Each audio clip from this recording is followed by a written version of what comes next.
Assalamualaikum warahmatullahi wabarakatuh. Selamat berjumpa kembali dengan saya Ardiansa. Kita lanjut materi kita tentang bekerja dengan form. Seperti sebelumnya kita sudah membahas tentang controller, dan kali ini kita bekerja dengan form, cuma membahas tentang form. Membuat form ini adalah salah satu komponen terpenting dalam sebuah aplikasi web. Form untuk kebutuhan interaksi dengan user. Kita coba membuat form ya dalam tampilan web kita.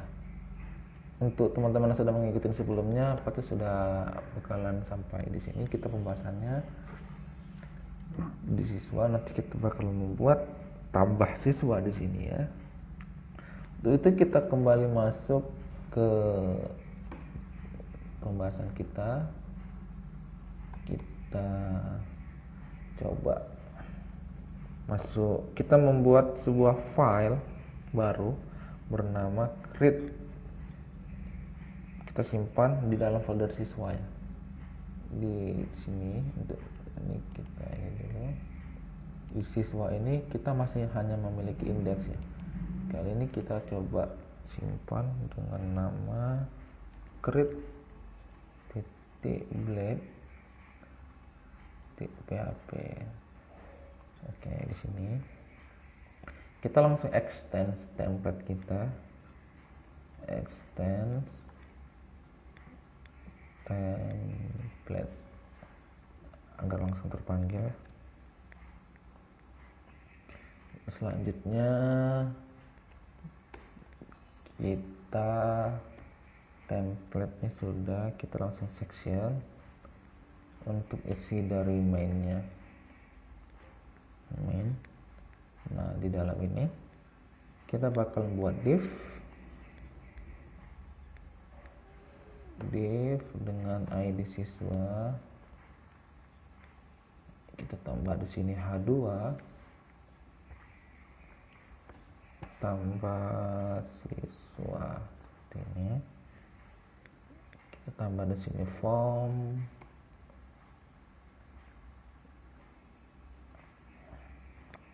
Di sini form, actionnya kita arahkan kepada URL siswa seperti ini. Oke, kita buat metodenya post. Oke.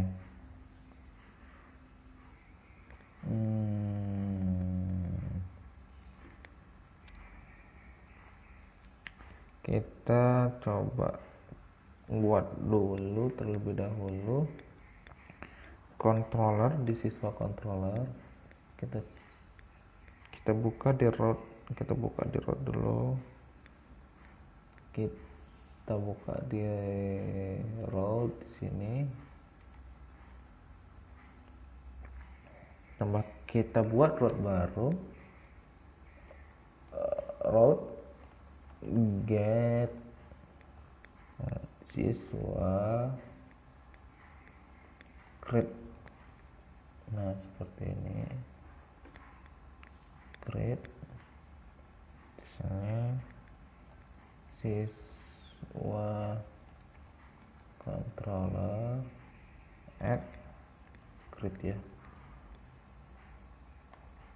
Selanjutnya kita buka di ini, kita tutup aja. Ini kita tutup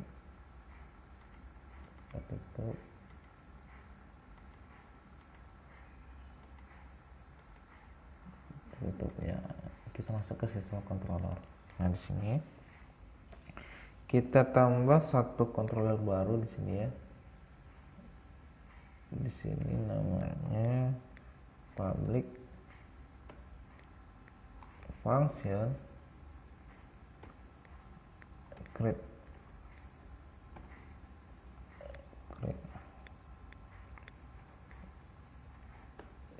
Sini return view siswa grid. Nah, seperti ini.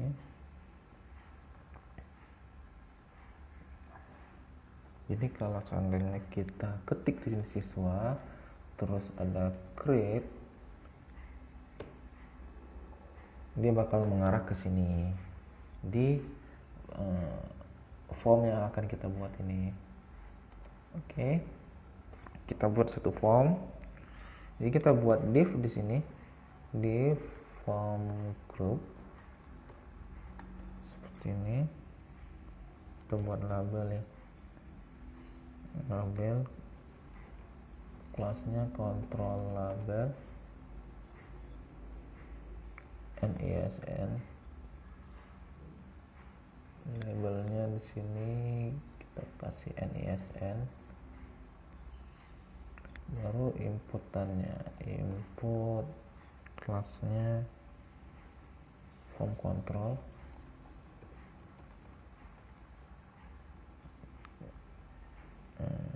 Teks tipenya, name-nya kita kasih NISN, ID-nya NISN. Oke, kita cek. Nah, seperti ini ya inputannya, NISN. Oke, selanjutnya kita buat div form group.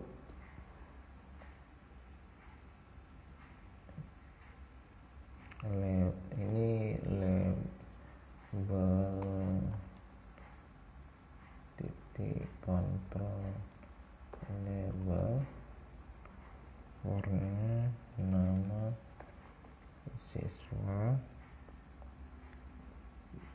buat nama, kita buat inputannya tom kontrol, nama siswa, ID nama siswa. Kita cek, ini nama NISN. Selanjutnya kita buat tanggal lahir.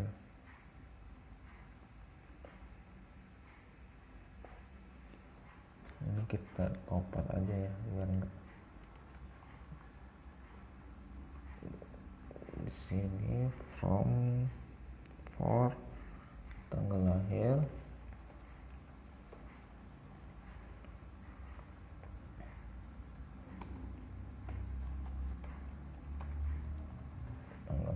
seperti ini. Name-nya tanggal lahir,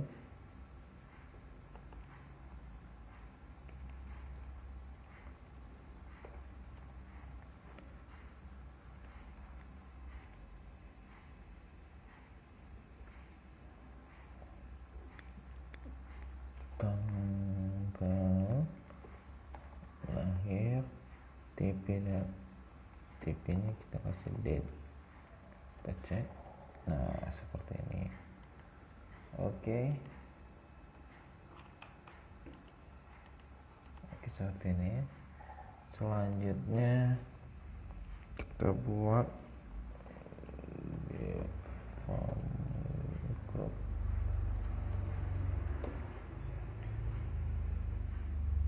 Untuk label kontrol label for jenis kelamin,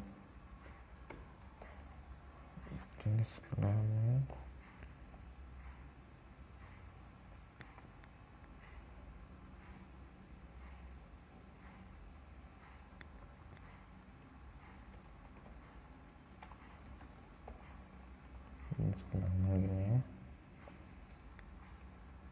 Kita pakai radio, div radio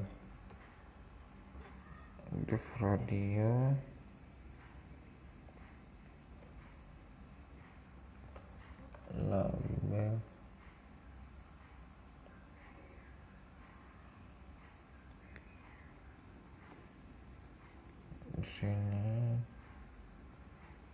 input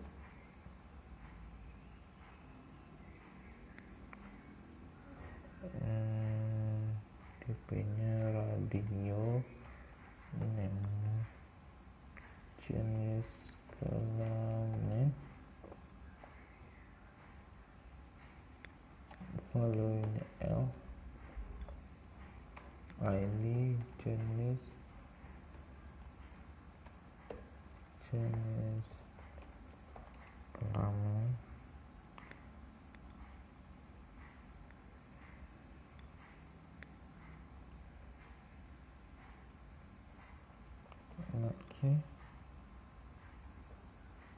laki, selanjutnya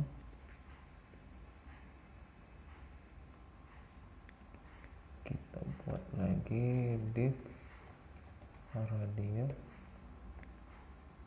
label, input, tipenya radio,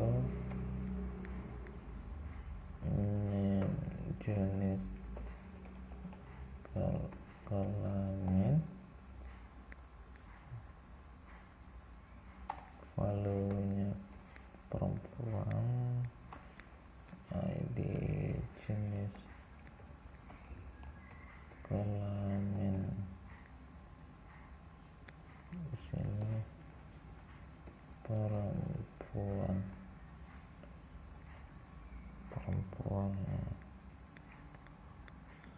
Nah, seperti ini ya. Oke. Selanjutnya kita coba buat simpan div form group,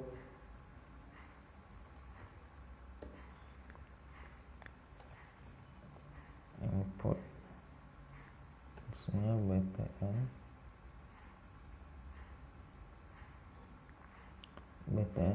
primary,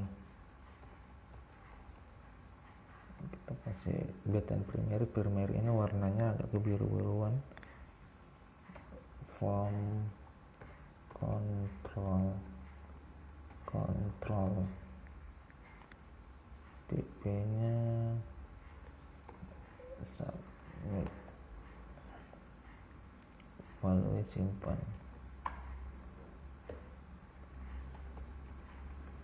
Kita tes. Nah, seperti ini, kurang lebih seperti ini.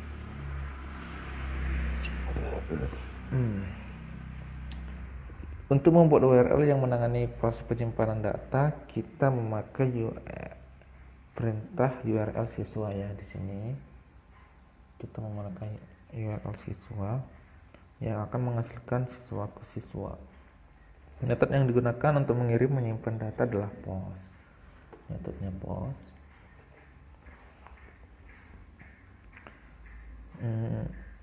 Pastikan juga kita setelah form ini kita membuat sebuah add yang namanya CSRF.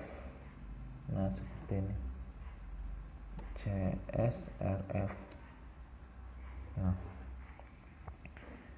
jika tidak, ini akan mengalami error alias session error ketika mensubmit data. Ini harus kita pakai ya. Oke, ini jangan lupa untuk menerapkan CSRF. Kita cek sedikit lagi, NISN, name, masa tanggal lahir, jenis kelamin. Oke, sudah komplit. Di sini juga kita sudah buat siswa create controller, siswa controller juga sudah siswa create. Maka hasilnya akan terlihat nih pada di sini. Oke, nih hasilnya tadi NSIDN.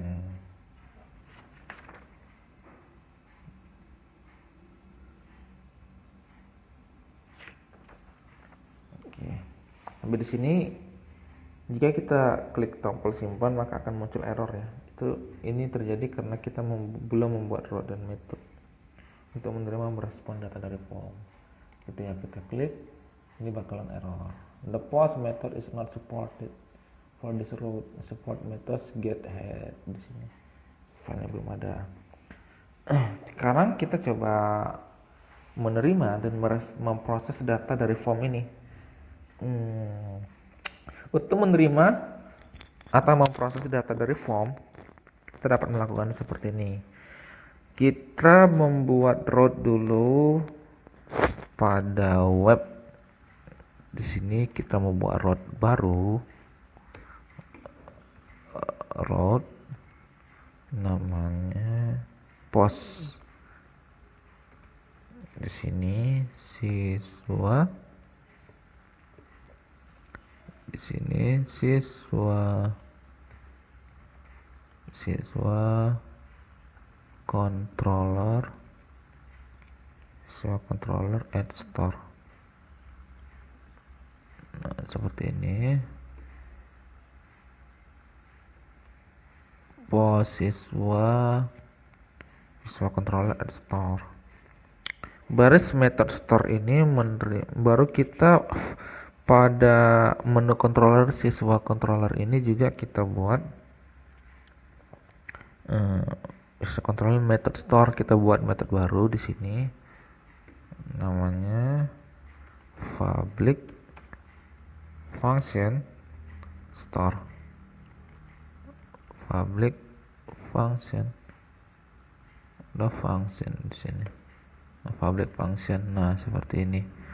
Public function namanya store di sini request add request seperti ini. Di sini kita buat variabel siswa itu request all. Oke, seperti ini. Return variabel siswa. Oke. Method store ini, method store di sini, ini store kita buat, dan di sini menerima argumen berupa instant dari object request ya. Dari object request. Kalau Anda melihat pada bagian awal kode siswa controller ini, terdapat baris ini ya, use Illumate HTTP request. Object request inilah yang saya maksud ya. Object request ini. Secara sederhana, object request adalah representasi dari HTTP request. Jadi, selanjutnya kita mengakses variabel post. Jika kita mengakses variabel post seperti ini yang biasanya kita pakai kalau di PHP ya. Post ini melalui object request. Caranya yaitu dengan mengakses representasi dari objek tersebut, yaitu variabel request.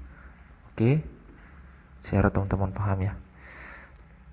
Jadi ini merupakan representasi dari objek tersebut, yaitu variabel request ini, representasi dari variabel post. Dalam OOP, kelas siswa controller adalah suatu objek.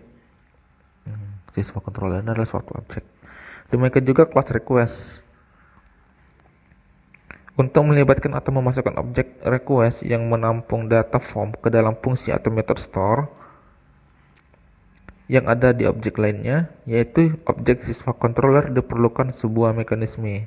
Pada perintah store ini, pada perintah store request ini request variable request, cara memasukkan objek request ke method store ini dikenal dengan method injection, memasukkan suatu objek ke objek lain pada tingkat method atau fungsi.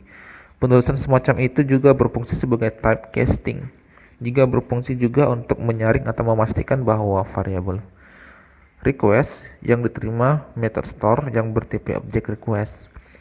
Selain dengan teknik method injection, kita juga bisa memasukkan objek request dengan tingkat constructor, Jadi nanti class request bisa dipakai oleh semua method di jalan di sini. Method all ini kita gunakan untuk mendapatkan semua inputan. Nah, ini method all ini, dan return variable system ini untuk mengembalikan data input ke layar. Nah, ini adalah data kita. Karena kita mengembalikan begitu saja data siswa yang kita terima, maka Laravel cukup pintar dan secara default mengembalikan data tersebut sebagai JSON. Ini sangat berguna jika kita membuat simple API untuk aplikasi yang mengembalikan JSON sebagai responnya. Kalau teman-teman nanti ada yang error, pastikan juga di sini sudah menambahkan add CSRF ya. CSRF ini sudah saya sampaikan juga ya tadi di awal. Oke, ini beberapa contoh nanti bakalan kita bahas untuk menyimpan ke dalam database-nya. Kita sudah bisa panggil nih. Ini kalau kita ulang misalnya 10, namanya misalnya Ardiansa, tanggal lahirnya